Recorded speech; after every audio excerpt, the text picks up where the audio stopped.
We're taking a look back at the biggest political turning points, trends, and controversies as we hit rewind on Rising. We've got the power players, scandals, and outrageous decisions that have defined our conversations. Authorities in Moscow, Idaho are seeking the public's help in identifying the occupant of a white Hyundai Elantra made between 2011 and 2013 and seen near the off-campus home where 4 University of Idaho students were murdered last month. Police say they could have critical information about the case. New surveillance footage obtained by News Nation shows 2 of the victims walking in downtown Moscow with an unidentified man just hours before they were murdered. An attorney for the family of Kaylee Goncalves raised doubts last week over how Moscow police have conducted the investigation thus far. Let's watch. Once again, we haven't gotten any information from the police. The communication has been very poor.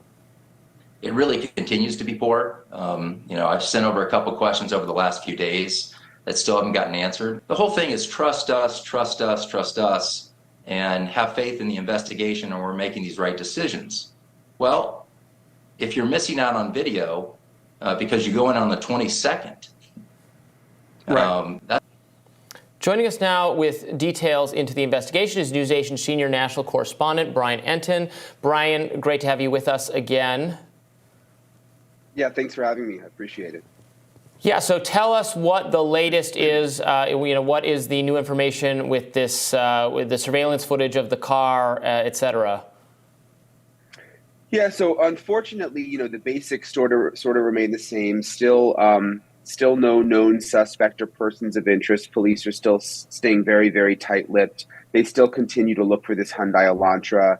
At last check, there were 22,000 Hyundai Elantras in that time frame registered in both Idaho and Washington, and they're trying to go through every single one of those registrations. So it's obviously taking a really, really long time, even with the help of the FBI. So they're still asking the public for help. There was some surveillance video that came about from a gas station that shows a white car. We're not sure if that's the exact car that they're looking for. There's also a landlord near the house where the murders happened who I talked to, who says he picked up a light-colored car around the time of the murders, right on a road near where the murders happened, that he also submitted that video surveillance to the authorities. He said the FBI was trying to enhance his video. So behind the scenes, a lot happening, but they say they still haven't identified the actual car that they're looking for. Yeah, and this speaks to, a question that I think so many people have had about this whole story, which, there's surveillance. We're surveilled without our knowledge all the time. Everybody has security cameras.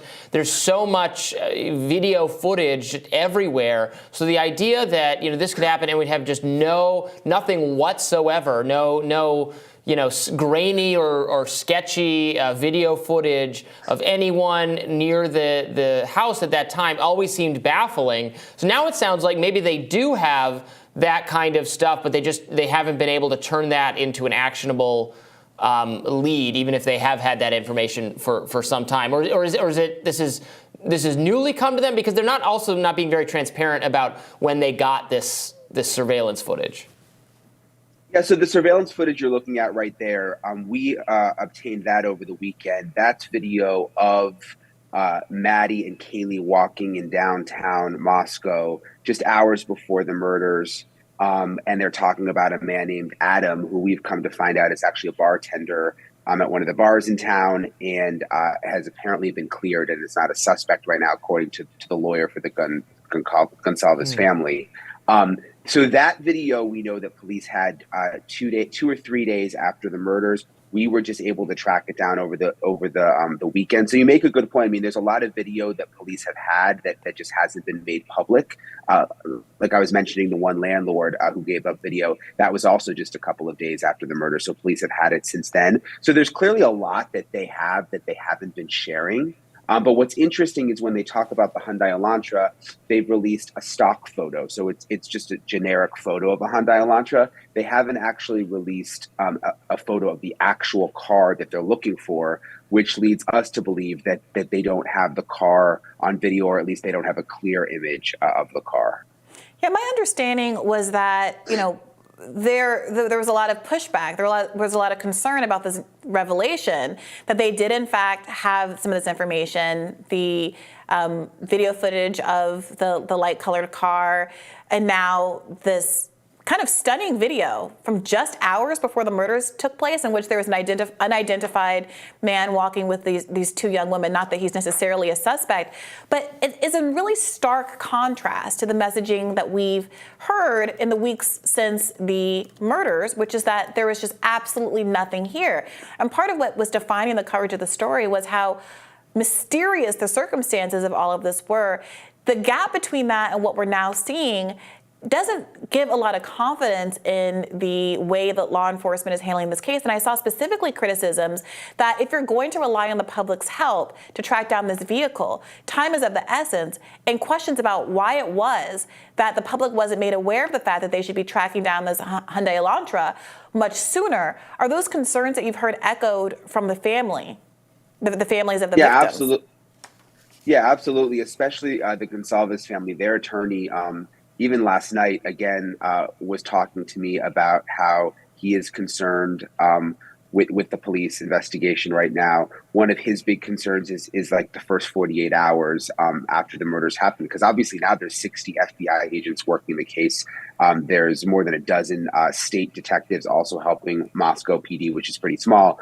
But his concern is, right after it happened, those first 48 hours before all of those additional resources were able to come in, why didn't they do more? Why didn't they put out some kind of alert to the community? Hey, do you know of anyone in this small town who missed work, who, has injuries on their arms? Because obviously there were, we know that some of the victims fought back during the attack. He just feels like enough wasn't necessarily done early on, and that perhaps this, relatively small police department that hasn't dealt with a murder in 7 years. So in some ways, you can't really blame them. I mean, it's this beautiful, quiet, small town that doesn't really have much crime.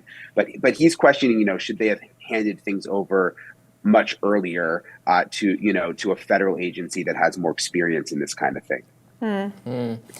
My understanding, I believe since last we spoke with you, is there was a bit of new information on the, without getting into the very gruesome details, the conditions they were found in. The two of the girls were actually found even in the same bed. They were very violent, very deep stab wounds. Not, would not have been recoverable. Might have been swifter kind of death situation. Can you speak to that a little bit? Yeah, so the reason that we're obviously interested in that, and you mentioned it's gruesome, it's, you don't like to talk about it, especially of what these families are going through, but it's because there's this whole question of who was the target. Was there a target? Is it possible, the victim with the most substantial wounds was the target of the killer? And we've learned through the Gonsalves family that they say their daughter, Kaylee, had significantly, more serious stab wounds than her best friend, Maddie, who she was sleeping in the same bed as. Does that mean that Kaylee was the target? Or does it perhaps mean that she also woke up and was fighting back, and that's why she was, had worse injuries? We really just don't know. We also don't really know how her injuries compare to the other two victims who were on the second floor. And again, that's another thing that the families are frustrated by, is some of the communication. They've streamlined it now. The police are the ones doing most of the talking and releasing of information. But early on, you had the prosecutor talking, you had the coroner, who the family say was calling them directly and giving them information. And again, it's a small town. The coroner is a local attorney in town. They question, does she even have the expertise? Should she have been calling families and giving out information? A quadruple homicide like this, 4, college students stabbed. Again, a lot of people here are just questioning, like, are they really equipped to handle an investigation like this, something that would be serious in any big city or anywhere in the country, let alone, a very, very small, quiet town. Bryan, I also want to just ask you about this vape store owner who says that Kaylee had a stalker and that the girls walked in a group because they were afraid of her being targeted. What do we know about that claim? Yeah, so I interviewed that vape store owner. According to him, Kaylee and Maddie would come into the vape store, pretty regularly. He said he had encountered them 6 or 7 times. The store is not far from their home.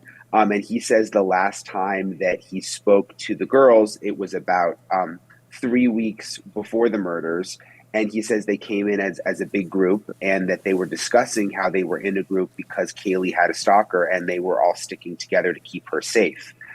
He didn't have a lot of specifics about, who the stalker might be, but it was certainly interesting considering this stalker, theory has come up over and over again. We know that he's spoken to police. Police actually came into his store looking for surveillance video at one point. So, just another element to the mystery. But the bottom line is we still don't really know whether Kaylee had a stalker, and her family says that she never brought up a specific person to them, especially her sister, who she was super close to. They talked about everything. Her sister says if she really had a stalker, she likely would have, it would have come up on, they talk like multiple times per day. Oh, incredible. Well, Bryan, thank you so much for your updated reporting on that. Great work. Thank you. Appreciate it. And we'll be back with more Rising right after this. Bryan Kohberger, the suspect in the murder of 4 Idaho college students, is scheduled to appear in court on June 26 for a preliminary hearing. Posts that Kohberger made as a teenager on a forum website called Tapatalk reveal an anxious, depressed, and suicidal person who wrote of not being able to feel emotions and being able to do, quote, whatever I want with little remorse. Of his family, he wrote, quote, as I hug my family, I look into their faces, I see nothing. It is like I am looking at a video game, but less. Very chilling stuff. Obviously, that helps us get more into the head of someone who could possibly commit this just utterly despicable crime, possibly against people he didn't even really seem to know, or at least there's no reason to think they knew who he was. They might have been strangers to him or just people he'd seen on the street or had some casual knowledge of. Not that if they had wronged him, it would make it okay that he murdered him, but to do this to people he had no even grievance with or something. It's senseless. It feels senseless, and that's part of what's so scary about it. I think that the reason people, when these horrible crimes happen, are looking for a motive, it's because as the casual viewer, you're looking to see something that it couldn't be you. You're like, well, they did, even if that doesn't justify it or make it like, well, but I wouldn't find myself in that situation because I don't have a public feud with someone, or I didn't, and that's run over so my scary neighbor's lawn or something. Right. Well, that's what's so scary about this, and what sounds like a kind of personality disorder potentially. I'm no psychiatrist, but whether or not he's ultimately diagnosed with some kind of, sociopathy or something like that. I mean, a lot of people who have those kind of personality disorders, they obviously never do anything. Like most people overwhelmingly, no matter how kind of atypical one's orientation to the family and having certain kind of normative feelings, et cetera, never get to a point where you're murdering multiple people in the dead of night as violently as what happened here. But it does, I don't know, it's chilling. It really puts I don't want to say cherry, but it really kind of gilds what is already a really stunning and horrific story here. Yeah, well, the former attorney to the Idaho murder suspect, Bryan Kohberger, says he believes that the case against the murder suspect could be attacked. Attorney Jason Labar said in an interview last week that while the circumstantial evidence is strong, if individually taken, it can be attacked, which, I think is true. His attorney is going to mount a defense. He's entitled to the strong defense. The government has to make its case. But, look, what evidence do we have so far? He's right. The DNA evidence on the sheath for the knife was left at the scene. His car seen at the scene of the murder. And now you have, don't these, well, you tell me, you're the attorney. I know this wasn't your area of specialty, but do those statements he made on those forums, are they going to make their way to the trial? Is that... that's the kind of character evidence that I think that you typically try to keep out. It's going to be difficult. Jury selection is going to be an issue. How much people just are aware of the case, and if they can appropriately exclude all the people who covered case. Right. You can always find someone who's not paying attention to the news that closely. But yeah, generally speaking, unless they're, let me not try to reach back to my evidence class from 15 years ago. But generally speaking, that kind of character evidence, unless it goes to honesty, like you're on trial for stealing something and you've previously been convicted of embezzling from your company, things like that, or used for impeachment purposes. So you get on the stand and you're attesting to your truthfulness. So then you bring evidence in that you were previously a dishonest person, et cetera, things like that. But generally speaking, he might bring his own psychological state into play as part of his defense. But certainly those kind of they statements. could bring that in, maybe? Yeah, hard to know. I wouldn't most people choose not to put people on the stand for exactly this kind of reason, because it does open the door to a lot of damning evidence. Yeah. Although we had some higher profile trials recently, and maybe it's not recent anymore, where putting the person on the stand, Kyle Rittenhouse on the stand, I think is viewed as was very good for his case, ended up helping him. Obviously, this is entirely different circumstances. I'm not sure you'd want to put Bryan Kohberger on the stand. It looks, it's, I guess, circumstantial evidence. It looks very compelling. I can't imagine them having much difference. I mean, maybe he pleads to something and then we don't. They say it always takes one on the jury, but it seems like a slam dunk case to me. I can't begin to predict the sympathies of American jurors and the American public. Look, we have this conversation that I don't mean to relitigate it, but there are people who are sympathetic, very sympathetic to someone like Kyle Rittenhouse, who one could argue put himself into danger, endangered the public, carrying a gun into a violent area, created an unsafe situation. Even if you think that he was justified in shooting those people in self-defense, that ideally he wouldn't have ever been there and that situation never should have emerged. At the same time, they will be very unsympathetic of a 13-year-old allegedly trying to steal a car and getting shot dead, and then might be sympathetic of, I don't know if you saw the video of the little toddler walking around with a loaded gun in an apartment complex a few days ago. Someone saw and was able to call and defuse the situation before, God forbid, anything happened. And then they'll have a different thought and feeling and thought process around the 6-year-old who shot his teacher, quote unquote, intentionally, but what's the mens rea of a 6-year-old? I mean, I can't even begin to predict. The reactions to all of those stories have been all over the place. I think they've been dictated by ideological priors, feelings about gun rights, racial preferences, and feelings about who deserves to have a gun and who doesn't deserve to have a gun. And I would not be surprised by anything at this point. I don't think any of that enters in here, though. It's a utterly unsympathetic, to be clear. But you got to see what the evidence is. You got to see what the evidence is. There are a lot of disaffected, sad youths out there. That doesn't mean that they're necessarily murderers. No, I know, but I don't think there's going to be sympathy for him. Yeah. I don't think there's any. And DNA evidence, no I got to say, self-defense element. There's no DNA evidence is definitely impeachable. Like, it's not a perfect science. They tracked the DNA from the crime scene to a DNA test. His parents, had taken a DNA test. Who knows what the chain of custody issues are going to be like there. Like, there's a lot of stuff that comes out in the course of the trial. It's his knife sheath, it's his car, and everything we learn about this guy is, that's the guy who does something like this. I mean, what? That's okay, well, that's absolutely the truth. The defense should not be putting Robbie Suave on their jury. We know that for sure. I think that's the conclusion any jury would take, I think it's likely, but all I'm saying is I wouldn't put it past. Stranger things have happened. I guess we'll find out in June, and we'll be following that as more details unfold, more rising after this.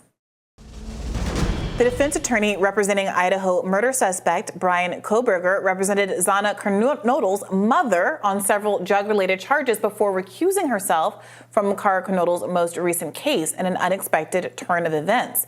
News Nation's Ashley Banfield spoke exclusively with Kara last night. Let's watch some of that.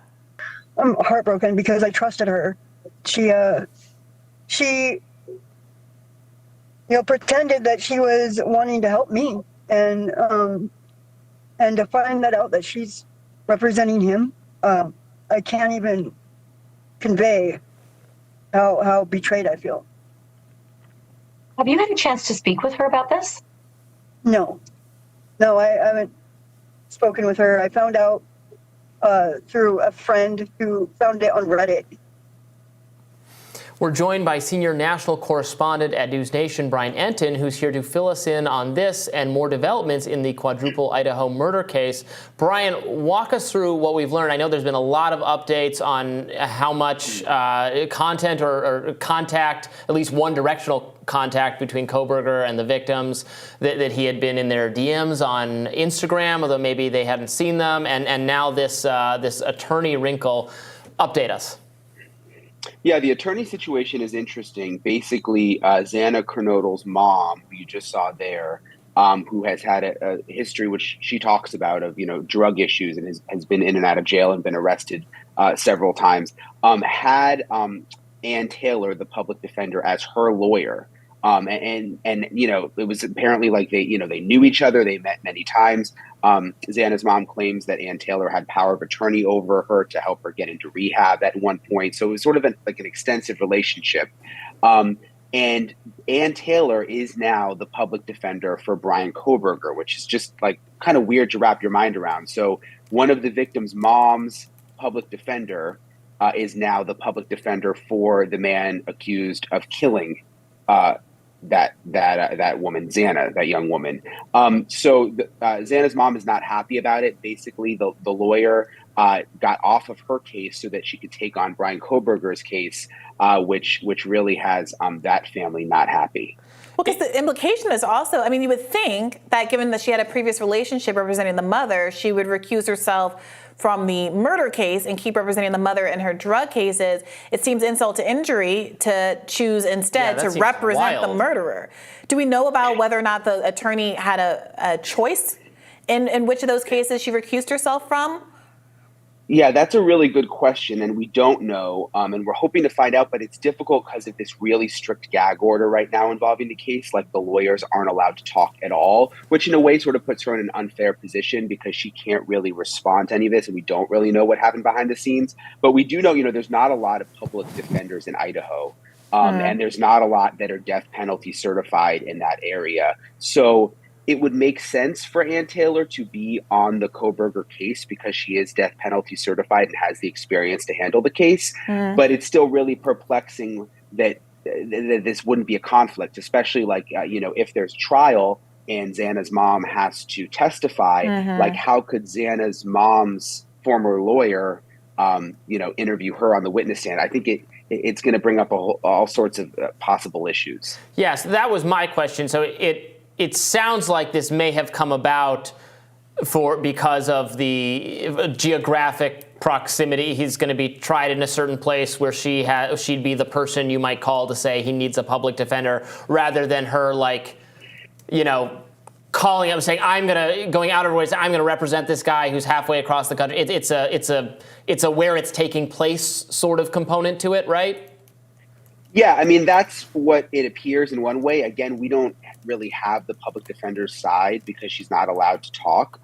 So it does appear that there's limited resources in Idaho, especially when it would come to a death penalty case. But we don't really know how they're going to work around some of these issues now that she has this relationship with Xana's mom.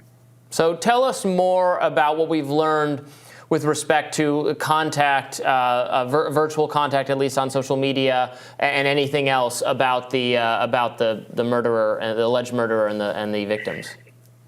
Yeah. So again, with the gag order, we haven't gotten a ton of information. People magazine reported that Kohberger had direct messaged one of the victims through Instagram.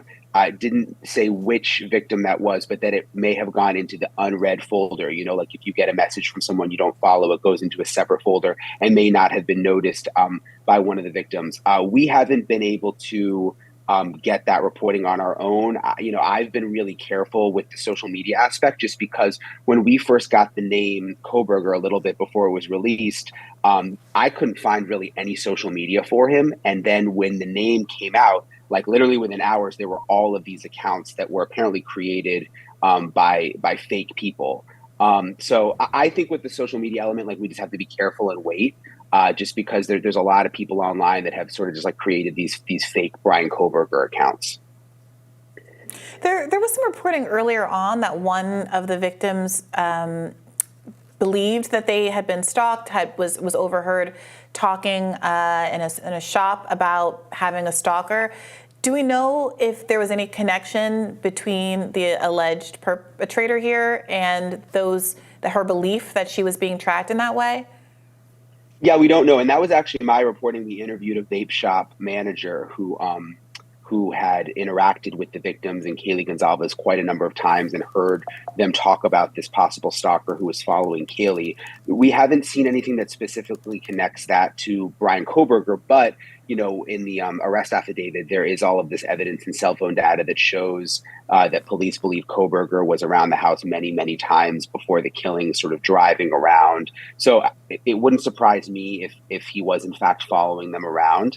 But we haven't seen anything come out from police to actually connect him to following. I mean, he was circling the house, they say, but we don't know that he was following them, on campus or around downtown or anything like that. Well, I also saw a report that he may have dined at a restaurant where Zaina and Madison worked, and there's a possibility they would have waited on him. Yeah, this was another report that came out that he went there to, he was vegan and that they had a vegan menu on the item and that he went to the Mad Greek restaurant, which is where some of the victims worked. But interestingly, again, that wasn't my reporting, so I can't talk too much about it. But the restaurant has now come out and said that is not true, that it was a former employee who said that, and that it's definitely not true that they apparently looked at the video. So, we don't really know for sure if that happened. It seems like, obviously this is a huge national story, and based on what you just said, people who live in the town are kind of weighing in and potentially trying to become a part of that story. Can you help us get a sense of what the public reaction has been locally now that there is a suspect in hand, and what the atmosphere is like on campus in particular? Yeah, I think there's definitely relief overall. The minute the arrest happened, you could just feel it in the town. So things definitely feel calmer there. I think the students feel safer walking around. But in terms of some of these reports and the leaks that continue to come out, I think there's a little bit of frustration in the town. They just kind of want to be left alone a little bit right now, which I can totally get. I mean, we were camped out there for so long. And there's this preliminary hearing that's set for June, which we will get a lot more information then. And I think the people who live there, they're just hoping can everybody just give us a break right now? Because, everybody is covering the story nationally, obviously, and really into it. But for the people who live there, it's this is their town. And they're not used to this kind of attention. Yeah. For sure. Is there anything else that you think, being there, talking to people, following this more closely than, perhaps anybody else really in the country, that you think people should know about this case? And generally speaking, being on kind of a crime beat, are there things that are still surprising you about this particular crime as compared to others that you might have covered? Yeah, I mean, I think the gag order is really surprising. I've never really seen anything quite like it. I mean, I've seen gag orders before, but it's gotten stricter and stricter. That's something we haven't talked about yet. The judge had a gag order initially saying that none of the lawyers could talk, or the prosecution or defense or law enforcement, and then put out a new gag order saying not only can the lawyers not talk, but people representing the victims and basically anyone connected to the case can't talk, which I've never seen anything like that. There's this media coalition now that plans to fight that because now they're trying to silence people who, aren't even lawyers in the courtroom, which is a little bit unheard of, I think. So that's surprising to me. And I think it'll be interesting to see the way that plays out. Well, is there any justification given for why there's these gag orders in place? I think that they're just hoping they really want a fair trial, which I think most people can understand. And they want to have a very tight case where, there's no reason that someone can come back and say, oh, this got leaked or that got leaked, and that's the reason that this shouldn't move forward.